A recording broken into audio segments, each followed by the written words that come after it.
Hello viewers, আসসালামু আলাইকুম। আশা করছি সবাই ভালো আছেন। আমি চলে এসেছি আরও একটা নতুন ভিডিও নিয়ে। আশা করছি আপনাদের ভালো লাগবে। তো আজকে আপনাদেরকে আমি দেখাবো কি করে কাঁচা আমের সুগার ক্যান্ডি তৈরি করতে হয়। আশা করছি আপনাদের ভালো লাগবে। তো ভিডিওটা ভালো লাগলে লাইক করেন, শেয়ার এবং সাবস্ক্রাইব করবেন, পাশে থাকবেন এবং কমেন্ট করবেন এবং বাসায় এটা তৈরি অবশ্যই করে দেখবেন। সেটা সারা বছর আপনি তৈরি করে খেতে পারবেন।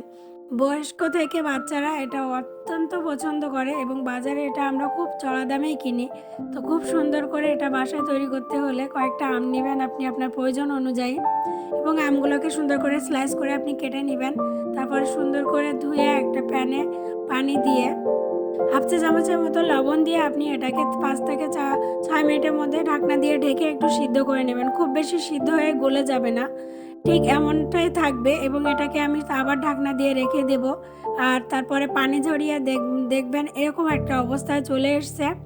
তো তখন আপনি মনে বুঝে নেবেন আপনার আমটা এখন চিনি দিয়ে মেল্ট করে রাখার জন্য পারফেক্ট অবস্থায় আছে। তো আমি এখানে 500 চিনির জন্য আমের জন্য 200 গ্রামের মতো চিনি ব্যবহার করেছি। তো এখানে আমি চিনিটা সুন্দরভাবে নাড়িয়ে চাড়িয়ে একেবারে মেল্ট করা পর্যন্ত রেখে দিব। আর অবশ্যই এই পর্যায়ে আপনি ফুড কালার চাইলে ব্যবহার করতে পারেন।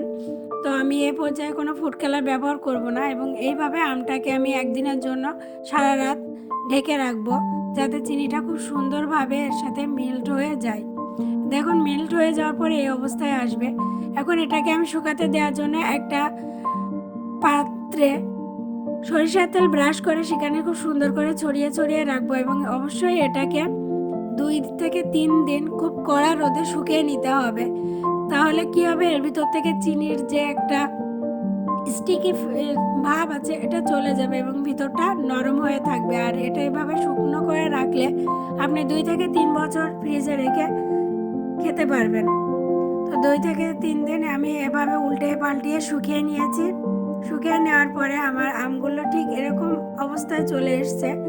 এটা এখন আমি সুন্দরভাবে সার্ভ করার জন্য রেডি করব। তো আমি সার্ভ করার জন্য এখানে কিছুটা চিনি আমি সুন্দর করে ব্লেন্ড করে নিয়েছি, যেটা সুগার পাউডার হিসাবে পরিচিত। তো তারপরে আমের পরে আমি সুন্দরভাবে এটাকে এভাবে ছড়িয়ে আমের সাথে সুন্দর করে মিশিয়ে নেব, নিলে দেখতেও অনেকটা সুন্দর হবে। আর এক্সট্রা একটা বাইরের থেকে চিনির যে মিষ্টি ফ্লেভার সেটা পাবো।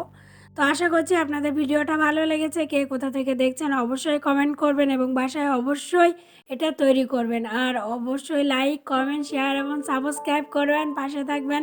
সকলকে ধন্যবাদ জানাচ্ছি এবং আমার জন্য অনেক অনেক দোয়া করবেন। সবার সুস্বাস্থ্য কামনা করে এখানেই শেষ করছি। আল্লাহ হাফেজ।